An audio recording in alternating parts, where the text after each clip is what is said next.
আসন্ন ত্রয়োদশ জাতীয় সংসদ নির্বাচনকে সামনে রেখে জামালপুর শহরে বিএনপির মনোনীত প্রার্থী অ্যাডভোকেট শাহ ওয়ারেস আলী মামুনের পক্ষে ভোট প্রার্থনায় লিফলেট বিতরণ করেছেন জেলা যুবদল নেতৃবৃন্দ।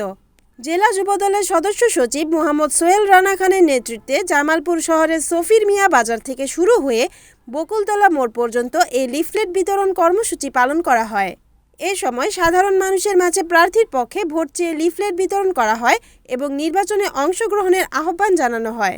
কর্মসূচি শেষে বকুলতলা মোড়ে সংক্ষিপ্ত সমাবেশে বক্তব্য দেন জেলা যুবদলের সদস্য সচিব মোহাম্মদ সোহেল রানা খান।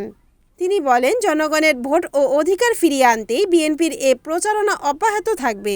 কর্মসূচিতে যুবদল ও বিএনপির বিভিন্ন পর্যায়ের নেতাকর্মীরা উপস্থিত ছিলেন।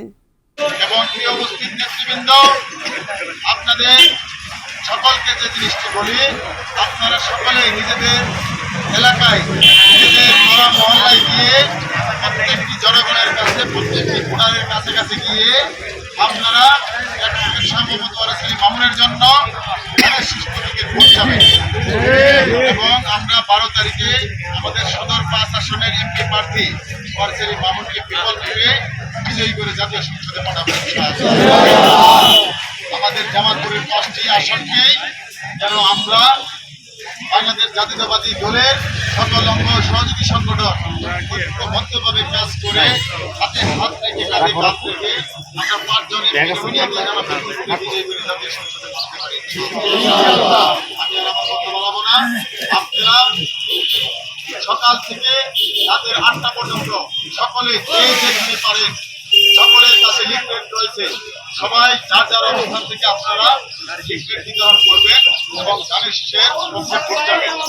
আমাদের প্রিয় জনাব তারেক রহমান সকল সময় কথা বলে যাচ্ছে, 17টি বছর আমরা আন্দোলন সংগ্রাম করেছি এই বেশিরভাগ মুক্ত করার জন্য, জনগণের মৌলিক অধিকার ফিরিয়ে দেওয়ার জন্য, জনগণের ভোটের অধিকার ফিরিয়ে দেওয়ার জন্য।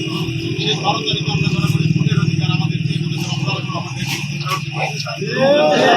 এবং পাশাপাশি আমাদের নেতা যে জিনিসটি বলতেছে যে জনগণই বিএনপির মূল শক্তি, জনগণই হচ্ছে বিএনপির সকল কিছু। তাদের জনগণের মতামতের ভিত্তিতে আগামী দিনে আমাদের প্রিয় নেতা তারেক রহমান সকলের কাছে এবং জামালপুরবাসীর কাছে দোয়া চাই, আমাদের প্রিয় নেতা জনাব তারেক রহমানের জন্য আপনারা দোয়া করবেন।